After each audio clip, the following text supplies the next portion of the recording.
Hi, this is Mrs. Lawson, one of the Algebra 2 teachers. So I'm going to be going over questions that are similar to 3 on 4 with the handout that you have. And so number 3 is solving a quadratic. You know it's a quadratic because of the squared here. And because it's in vertex form, or as I tell my students, because there's only one type of x, our goal is to get x by itself. So we are going to start doing that.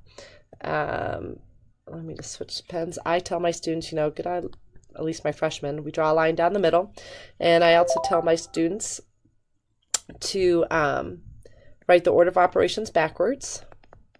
And our goal is to get x by itself by going through our little checklist. So the first thing we're going to move is any addition and subtraction. So the fact that there's a 5 here means I'm going to subtract 5.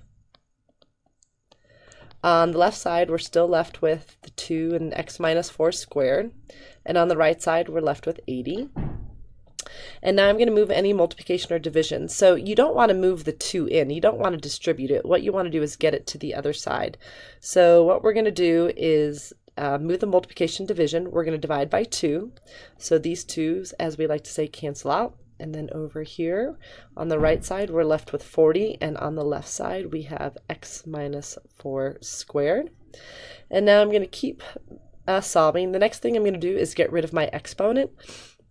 So to undo a square, what we do is we square root. So I'm going to square root this whole side. And that gets rid of the squared. And I'm going to square root the other side. So it's in the square root step that you have to start to worry about how many answers you're going to have. So on the left side, we're left with x minus 4. And on the right side, we have a positive and a negative version of the square root of 40.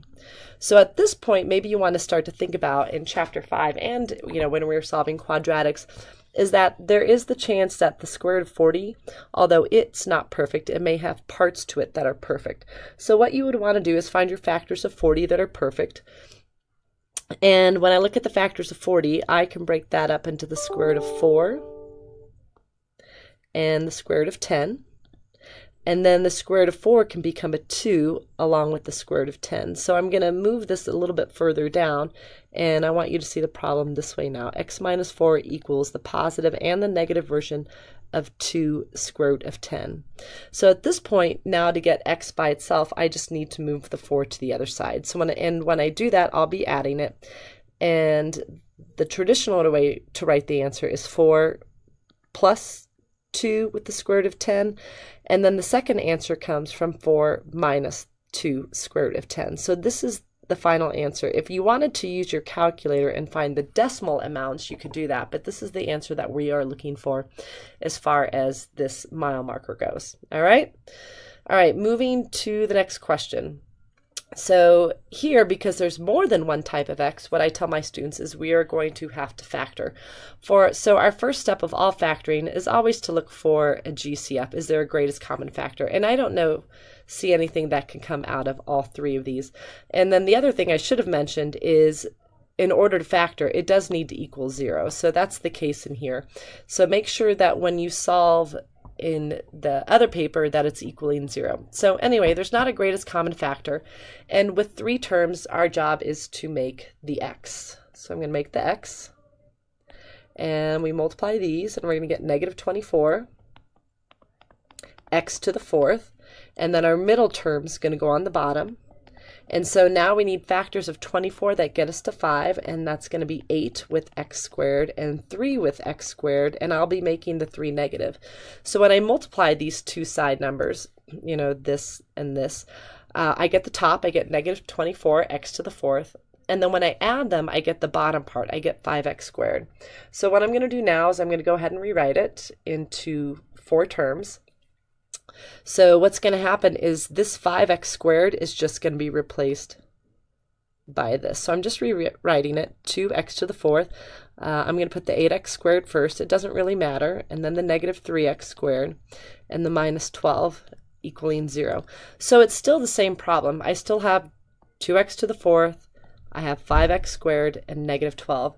And then once it's in 4 terms, what you can do is group them. So the first 2 and the last 2.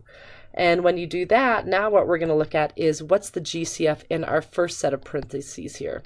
So I can take out a 2 and an x squared, and then 2x squared times what gives you this 2x to the 4th up here, and that would be an x squared. And then 2x squared times what gives you this 8x squared, and that's a 4. And then again, as I tell my students, if the first set of parentheses is x squared plus 4, the second set will have to match.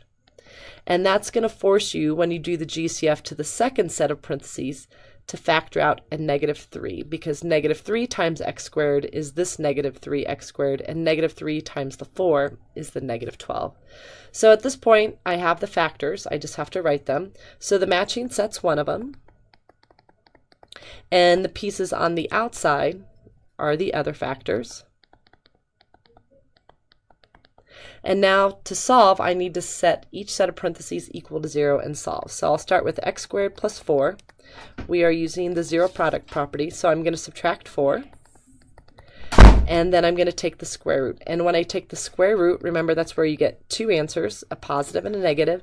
And the square root of 4 is 2. And since we are taking the square root of a negative number, we'll have 2i. And then I'll do the same with 2x squared minus 3. I'm going to solve for x. First I'm going to add 3, and then I'm going to divide by 2, and then I'll take the square root. And we are fine if you just leave it as positive and negative because you're taking the square root of 3/2. And remember, we've talked about that this 4 at the top means you should have 4 answers. So 2 of my answers are imaginary numbers and the other 2 are real numbers. And again, if you really wanted to see what these were worth, you could take the square root of 3/2 or 1 1/2. All right, that's it.